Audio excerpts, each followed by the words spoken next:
All right, story time. This property here was actually a referral. Thank you, Jason. Instagram, greatly appreciated. We're out here in Boerne.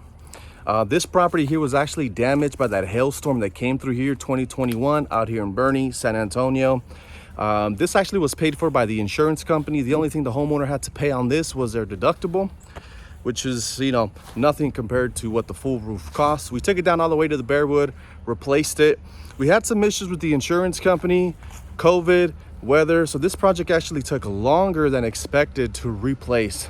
But here we are, it's all completed. On this project, that was my bad.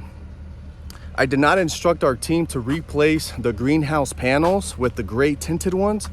We installed them with clear, which means once we were all done, customer wasn't happy, we had to come back, remove them, and reinstall them with the tinted gray ones. I'm just happy that the customer is happy with the final product. Everything is good, paid out. We're just here doing a quality control, last pictures and video, as you can see.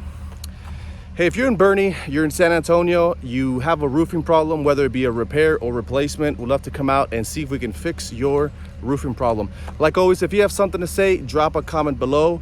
We'll catch you on the next one.